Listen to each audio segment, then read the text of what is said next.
दोस्तों, अगर आप आज की सच्ची घटना सुनेंगे तो आपके भी पैरों के नीचे से जमीन खिसक जाएगी। क्योंकि जब मैंने इस खबर को पढ़ा तो मेरे पैरों के नीचे से भी जमीन खिसक गई। दरअसल आज की खबर में होता क्या है, एक 12 साल की बच्ची के साथ उसके सगे दादा, सगे पिता और सगे चाचा जो हैं कंटिन्यूअस बलात्कार कर रहे थे। दादा उस 12 साल की बच्ची को खेत में ले जाकर बलात्कार करता था, पिता उस 12 साल की बच्ची को अपने घर में बलात्कार करता था, और इसके बाद जो उस बच्ची का चाचा है वो उस बच्ची को अपने घर में ले जाया करता था, उसके हाथ पैर बांध दिया करता था और उसके बाद उसका बलात्कार किया करता था। लेकिन दोस्तों, होता क्या है, ये बलात्कार का सिलसिला चल ही रहा होता है कि अचानक से वो 12 साल की बच्ची 2 महीने की प्रेग्नेंट हो जाती है। और जैसे ही ये खबर पता चलती है कि वो बच्ची 2 महीने की प्रेग्नेंट हो गई है तो ये वाली बात दोस्तों अचानक से पुलिस को पता चल जाती है।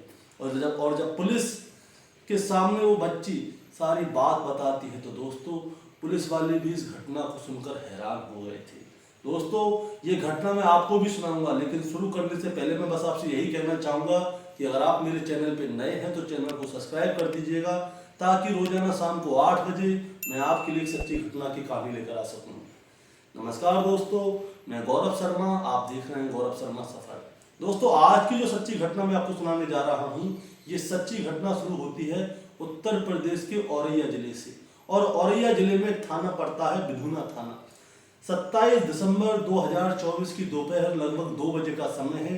एक महिला एक 12 साल की बच्ची को लेकर बिधूना थाने के अंदर जाती है और वहां पे जाके कहती है कि मुझे थानेदार साहब से मिलना है। तो वहां का कांस्टेबल कहता है कि बात क्या है, हमें बताओ। वो महिला कहती है कि मुझे जो भी बात करनी है सिर्फ थानेदार साहब से करनी है। इसके बाद उस महिला को थानेदार साहब के पास लेके जाया जाता है। फिर वो महिला बताती है कि साहब, ये 12 साल की बच्ची है और मैं इसकी मौसी हूँ, और ये 12 साल की बच्ची जो है इस वक्त प्रेग्नेंट है।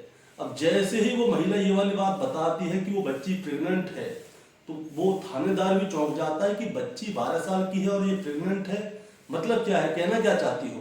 तो वो महिला बताती है कि ये जो बच्ची है इसकी उम्र 12 साल है, इसके सगी पिता, इसके दादा और इसके चाचा इसके साथ लगभग 1-1.5 साल से बलात्कार करते आ रहे हैं, जिससे कि अब ये 2 महीने की गर्भवती हो गई है। अब जैसे ही थानेदार साहब ये वाली बात सुनते हैं तो वो भी चौंक जाते हैं, और वो तुरंत जो इसके पिता, चाचा और इसके दादा हैं, इन तीनों को हिरासत में ले लेते हैं और इस बच्ची से पूछते हैं कि तुम्हारे साथ हुआ क्या। तो ये बच्ची सारी कहानी सुनाती है, और साथ में ही क्या होता है दोस्तों, इसका मेडिकल किया जाता है कि देखा जाता है कि ये बच्ची सच में 2 महीने की प्रेग्नेंट है या नहीं। और जब रिपोर्ट आती है तो पता चलता है कि ये बच्ची सच में 2 महीने की प्रेग्नेंट है। अब ये वाली बात जो है, जो थानेदार साहब होते हैं अपने सीनियर ऑफिसर को बताते हैं, और जो वहाँ के एसएसपी होते हैं अशोक मिश्रा जी, वो भी सुनकर चौंक जाते हैं कि आखिर ऐसा कैसे हो सकता है। तो उन्होंने कहा कि मैं इस मामले की जांच पड़ताल खुद करना चाहूँगा और उस बच्ची से जाकर खुद मिलना चाहूँगा, क्योंकि कहीं सुनी बातों पे कैसे विश्वास हो सकता है कि इस बच्ची को प्रेग्नेंट करने में किसी और का हाथ हो और इससे जबरदस्ती कहलवाया जा रहा हो बाबा, चाचा और अपने पिता का नाम। अब क्या होता है, एसएसपी साहब उस लड़की के पास जाते हैं और उससे पूछते हैं कि बेटा तुम्हारे साथ हुआ क्या, क्या बात हुई, तुम मुझे पूरी बात बताओ। तब वो लड़की जो है अपनी पूरी कहानी सुनाती है। दोस्तों, होता क्या है, आज से लगभग 13 साल पहले थी शादी, और शादी के बाद से ही इस लड़की का दादा, इसका चाचा और इसका बाप, ये तीनों मिलकर इस लड़की की माँ के साथ उत्पीड़न करते थे। इसी वजह से क्या होता है, इस लड़की की माँ आज से 11-12 साल पहले ही इस गांव को छोड़कर सीधे दिल्ली चली जाती है काम करने के लिए, और वहीं पे जाके काम किया करती है। अब वहां पे जाके काम कर रही थी, ये बच्ची छोटी थी क्योंकि वो इस बच्ची को भी अपने साथ ले गई थी। अब ये बच्ची छोटी थी, अब दिन गुजरने लगते हैं। तो आज से लगभग 4 साल पहले की बात है दोस्तों, इस लड़की का पिता, दादा और चाचा ये तीनों दिल्ली पहुंच जाते हैं, और वहां पे जाके इस लड़की की माँ को बहलाते हैं, पुस्ताते हैं, मनाते हैं, और जैसे तैसे उसको वापस गांव ले आते हैं कि तुम कब तक अकेले अपनी जिंदगी काटोगी, गांव में चलो, परिवार है, बच्चे हैं, सबको देखना है। तो आखिरकार इस लड़की की माँ मान जाती है और वो वापस बिधूना थाने के गांव में आ जाती है।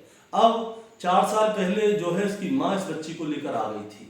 अब क्या होता है, दिन गुजरने लगते हैं और फिर से इसके दादा, चाचा और इसके पिता इसकी माँ के साथ उत्पीड़न करने लगते हैं, उसको मारने पीटने लगते हैं, छोटी छोटी बातों पे पीटते थे।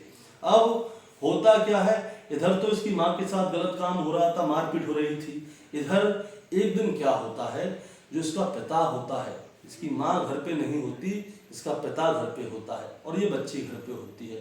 तो पिता क्या करता है, इस बच्ची को पकड़ता है और इसके साथ रेप कर देता है और उसके बाद इस लड़की को धमकी देता है और कहता है कि अगर तुमने ये वाली बात किसी को बताई तो तुम्हें जान से मार डालूंगा। वो बेचारी बच्ची भी घबरा जाती है और ये रेप हुआ था आज से लगभग 1.5 साल पहले, जब उस बच्ची की उम्र 11 साल थी लगभग। अब 11 साल की बच्ची के साथ उसके सगे पिता ने रेप कर दिया और जब रेप कर दिया तो उसके बाद में वो उससे ये भी कहता है कि अगर तुमने ये वाली बात किसी को बताई तो तुम्हें जान से मार डालूंगा। तो वो बेचारी बच्ची घबरा जाती है, सहम जाती है। अब वो बेचारी बच्ची चुप चुप रहने लगती है। उसके बाद क्या होता है दोस्तों, उसके बाद इस बच्ची को डर लगता है कि क्या करूं क्या ना करूं। इसका पिता इसके साथ दोबारा से दूसरे दिन बलात्कार करता है। ये लड़की बेचारी दबी दबी रहती है, गुमसुम रहती है। इसके बाद क्या होता है, ये जैसे तैसे हिम्मत जुटाती है और अपने चाचा के पास जाती है और चाचा से बोलती है कि चाचा चाचा मेरे साथ मेरे पिताजी ऐसे करते हैं। अब जैसे ही इसके चाचा ने ये वाली बात सुनी तो चाचा क्या करता है कि बेटा तुम ऐसा करो, घर के अंदर आओ। और जैसे ही घर के अंदर जाती है ये बच्ची, वो अंदर से दरवाजा लगाता है और वो इस बच्ची के साथ में बलात्कार करता है। अब ये बच्ची बेचारी सहम जाती है। इसका चाचा भी इससे यही कहता है कि अगर तुमने किसी को बताने की कोशिश की तो मैं तुम्हें जान से मार डालूंगा। अब बेचारी बच्ची करे तो क्या करे। अब इसका पिता और इसका चाचा रोजाना इसके साथ में बलात्कार किया करते थे। बच्ची घबरा जाती है, अपनी माँ से कहना चाहती है लेकिन वो इसलिए नहीं कह पाती क्योंकि माँ के साथ तो पहले ही उत्पीड़न हो रहा है। ये अपनी माँ के पास जाती थी तो वो बेचारे वैसे परेशान, वो क्या बताए। 11 साल की बच्ची बेचारी परेशान। अब क्या होता है, जो इसके दादा थे वो खेतों में बकरियां चराया करते थे। ये अपने दादा के पास जाते हैं कि इनकी शिकायत दादा से करती हूँ ताकि दादा इन लोगों को रोकें उसके साथ बलात्कार करने से। तो वो बच्ची क्या करती है, जाकर अपने दादा को बता देती है कि दादाजी ऐसे ऐसे बात है, पापा और चाचा मेरे साथ गलत काम करते हैं। अब इसका दादा जो होता है वो वहाँ पर तुरंत खड़ा होता है, गुस्सा करने लगता है कि ये करूँगा वो करूँगा। लेकिन उसके बाद क्या करता है, वो उस 11 साल की लड़की को अपने साथ खेत में ले जाता है और फिर वो दादा उसके साथ बलात्कार करता है। और दोस्तों यही चीज़ कंटिन्यूसली चलती थी, घर पे पिता, फिर उसके बाद चाचा और खेत में उसका दादा, ये तीनों कंटिन्यू उसके साथ बलात्कार करते आ रहे थे। अब क्या होता है, ये बच्ची बहुत ज़्यादा परेशान हो जाती है और लेकिन ये बलात्कार का सिलसिला रुक नहीं रहा होता। ये तीनों कभी कभी तो ऐसा हुआ करता था कि ये तीनों मिलकर एक साथ इस बच्ची के साथ में बलात्कार किया करते थे। अब क्या होता है, आज से लगभग 3 महीने पहले की बात है, ये बच्ची, इसके पेट में कुछ अजीब अजीब सा महसूस होने लगता है, इसको उल्टियाँ आने लगती हैं, तबीयत खराब होने लगती है। अब ये बच्ची बेचारी परेशान हो जाती है। अब जब ये परेशान हो जाती है तो ये जाती है अपनी चाची के पास और चाची से कहती है, चाची चाची मेरी तबीयत खराब है, मेरे पेट में कुछ अजीब सा महसूस हो रहा है, मुझे ना खाना खाया जा रहा ना पानी पिया जा रहा, क्या करूं क्या ना करूं। तो होता क्या है, ये उसके बाद क्योंकि सिम्टम्स को उसकी चाची समझ जाती है कि क्या है क्या नहीं, और हो सकता है कि इसकी चाची को पहले से पता हो। तो होता क्या है, ये बच्ची अपनी सारी कहानी अपनी चाची को बताती है कि चाची चाची मेरे साथ ऐसा ऐसे हुआ है, चाहे पिताजी हो, चाहे चाचा हो, चाहे दादा हो, ये तीनों मेरे साथ गलत काम करते हैं। तो चाची क्या करती है, जो प्रेगनेंसी चेक करने वाली किट होती है वो मंगाती है और फिर इसकी प्रेगनेंसी चेक की जाती है दूसरे दिन सुबह। तो पता चलता है कि ये बच्ची सच में गर्भवती है।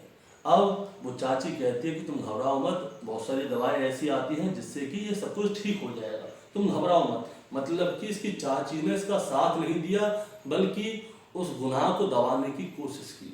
अब क्या होता है दोस्तों, 22 दिसंबर 2024 की शाम को इसका चाचा, दादा और बाप, ये तीनों लोग एक जगह पे बैठे होते हैं और ये तीनों बात कर रहे होते हैं कि ये जो बच्ची है जिसकी उम्र 12 साल है, अब वो प्रेग्नेंट हो चुकी है।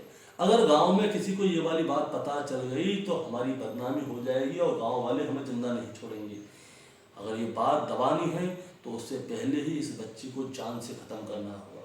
अब जब ये वाली बातें चल रही थी तो ये बच्ची अपने पिता, दादा और चाचा इन तीनों की बात सुन लेती है और घबरा जाती है और यहाँ से भागकर सीधे दिव्यापुर जाती है, जहाँ पे कि इसकी मौसी रहा करती है, और अपनी मौसी को ये सारी कहानी बता देती है। अब जैसे ही इसकी मौसी को ये वाली बात पता चलती है तो वो 1-2 दिन बाद सीधे पहले इस मामले को अच्छी तरह से जानती है, समझती है क्या करें क्या ना करें। उसके बाद सीधे विधुना थाने जाती है और थानेदार साहब को ये रिपोर्ट लिखा देती है। अब जैसे ही थानेदार साहब को पता चलता है तो वो एसएसपी साहब को, आलोक मिश्रा जी को ये वाली बात बताते हैं और आलोक मिश्रा जी उस बच्ची से सारी कहानी सुनते हैं। और उसके बाद क्या होता है दोस्तों, इसके बाद बड़े पूर्वा रोड जो कि दिव्यापुर के पास पड़ता है, वहां से इस बच्ची के पिता, चाचा और दादा इन तीनों को गिरफ्तार कर लिया जाता है और इनके खिलाफ सख्त धाराओं में केस दर्ज किया जाता है, जिसमें कि पॉस्को एक्ट भी लगता है क्योंकि ये बच्ची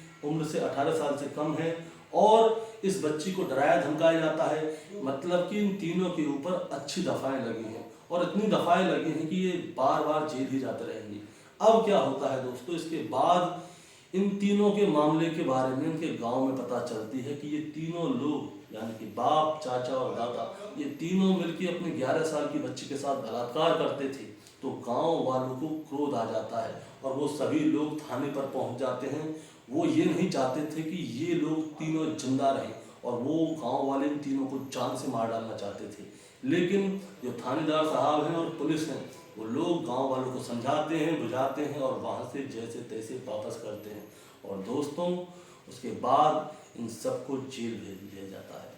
दोस्तों इस कहानी को सुनाने का मतलब आपको परेशान करना है, विचलित करना नहीं है, बस आपको बताना है और जताना है कि आज का समय कितना आगे बढ़ गया है।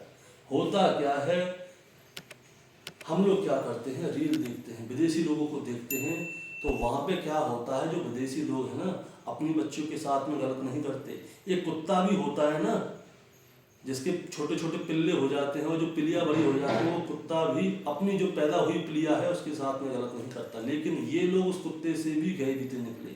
अब एक और चीज, जो दूसरे अंग्रेजी शहर हैं, पश्चिमी देश जो हैं, वहाँ पे क्या है, संस्कार की कमी बहुत ज़्यादा है। उसके बाद में आता है हमारे हिंदुस्तान में संस्कार थोड़े ज़्यादा हैं और उससे भी ज़्यादा संस्कार हैं गाँव में, क्योंकि गांव की मिट्टी को ये मानते हैं कि भाई देखो गांव के लोग हैं तो ये संस्कारी ही होंगे। लेकिन इन तीनों के अंदर ये गंदा खून कहाँ से आ गया, ये जानकारी कहीं से नहीं मिल रही। और दूसरी बात, उस 12 साल की बच्ची का क्या होगा, अब वो किसके साथ रहेगी, क्योंकि उसकी माँ आज से लगभग 2 महीने पहले मर चुकी है। उसकी माँ दोस्तों जिंदा नहीं है, वो गर्भवती वाली बात जानने से पहले ही मर चुकी है। और अब ये बच्ची अकेली है क्योंकि इसके दादा, चाचा और इसके पिता तीनों जेल में हैं। अब हो सकता है कि इसकी मौसी जो है, जो कि दिव्यापुर की रहने वाली है, वो ही इस बच्ची का लालन पालन करे और आगे भविष्य बताएगा क्या होगा क्या नहीं होगा। दोस्तों आपका क्या कहना है इस कहानी के बारे में, आप जरा हमें कमेंट में बताएं। चैनल पे नए हैं तो सब्सक्राइब करके जाएं ताकि रोजाना शाम को 8 बजे मैं आपके लिए एक सच्ची घटना की कहानी लेकर आ सकूं। नमस्कार।